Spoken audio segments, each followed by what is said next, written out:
ചലച്ചിത്ര academy chairman Ranjith ഉടൻ രാജിവെച്ചേക്കുമെന്നാണ് അറിയുന്നത്. അതെപ്പോ ഉണ്ട് ആണോ എന്നാ കണ്ടിന്യൂ. രഞ്ജിത്തിന്റെ രാജി വേണമെന്നതിൽ ഇടതുമുന്നണിയിൽ അഭിപ്രായം സർക്കാരിന്റെ പ്രതിച്ഛായയെ ബാധിക്കും എന്നാണ് വിലയിരുത്തൽ. അങ്ങനെ പറയരുത് സാർ. പിന്നെ എങ്ങനെ പറയണം?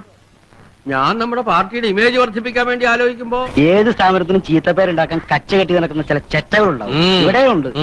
അതാ ഈ അവതാരം. സമയം സിദ്ദിഖിനെതിരായ ആരോപണത്തിൽ നിയമ നടപടിക്കും ആലോചനയുണ്ട്. നീയും തയ്ച്ചു വെച്ച ഒരു ബ്രേസിയർ നീ പറയൂ, ഞാൻ എന്ത് തെറ്റാണ് ചെയ്യാതിരുന്നത്? സേഫ് ഒടുവിൽ രാജിയിലേക്ക് കടക്കുകയാണോ? ഔദ്യോഗികമായി രഞ്ജിത്തിന്റെ രാജി ആവശ്യപ്പെട്ടോ സർക്കാർ?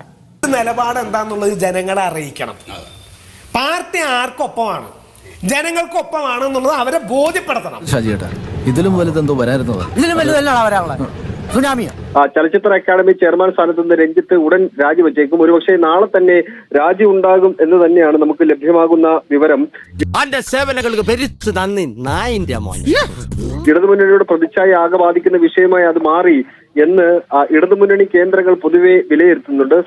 ഈ ഇന്ത്യ മഹാരാജ്യത്തിലെ സകല മാരണങ്ങളും ആദ്യമായി വന്നു കയറുന്നത് ഈ കരയിലേക്കാണല്ലോ. ഇനി ഒരു തിരിച്ചുവരവുണ്ടാവില്ല ശശി.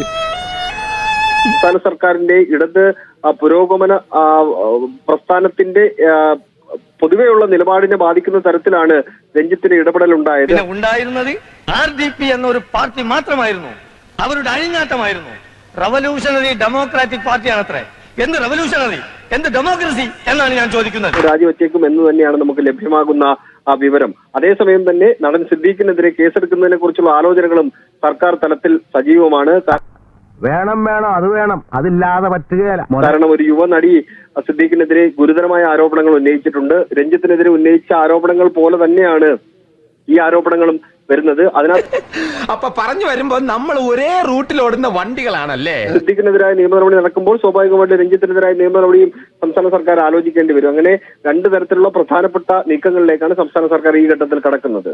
സന്തോഷായി, നല്ല സന്തോഷായി. കൈ കൊണ്ടുവന്ന് എന്താ എടുത്തോ, എന്നിട്ട് ഇറങ്ങാ. ഒരു ചുവന്ന സ്വിച്ച് കാണുന്നുണ്ടോ? കാണുന്നുണ്ട്. ചുവന്ന സ്വിച്ച് അമർത്തി.